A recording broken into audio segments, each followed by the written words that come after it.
World War II in the balance. Episode 1. The Gathering Storm, 1939. The World on Edge. 20 years after the Great War, the war that was meant to end all wars, the world stood once again at the edge of chaos. The guns of 1918 had fallen silent, but the peace that followed was fragile, built on exhaustion rather than reconciliation. Entire empires had vanished: the German, the Austro-Hungarian, the Ottoman, and the Russian.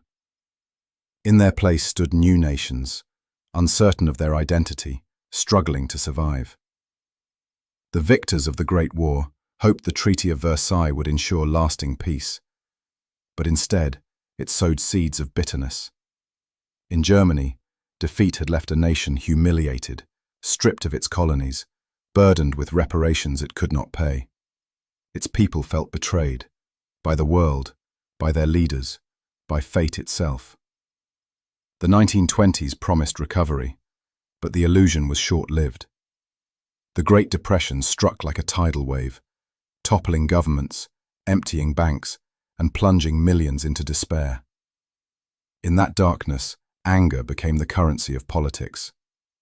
Across Europe, the cries for strong leaders, for order, for revenge, grew louder. Out of the ashes of democracy rose men who promised salvation through power. In Germany, Adolf Hitler, a failed artist turned political firebrand, spoke of destiny, purity, and vengeance. In Italy, Benito Mussolini, the self-proclaimed Duce, revived the ghost of Rome and the dream of empire. To the east, Joseph Stalin transformed the Soviet Union into a fortress of fear and industrial might. And in the west, Neville Chamberlain, the cautious British Prime Minister, and Franklin D. Roosevelt, the pragmatic President of the United States, sought to keep their fragile nations out of another catastrophe.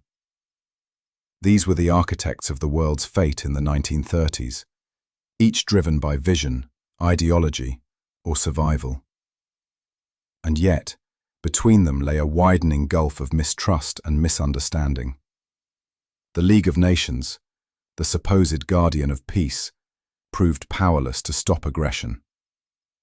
When Italy invaded Ethiopia, when Japan marched into China, when Germany rearmed in open defiance, the world merely watched.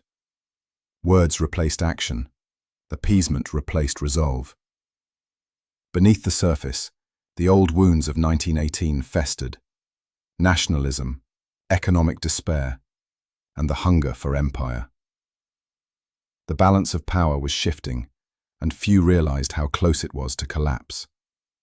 The events of 1939 did not come from nowhere. They were the inevitable result of decades of unfinished business and unchecked ambition.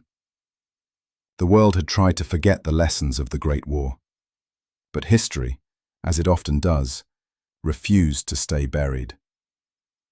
As the decade drew to an end, storm clouds gathered once more over Europe.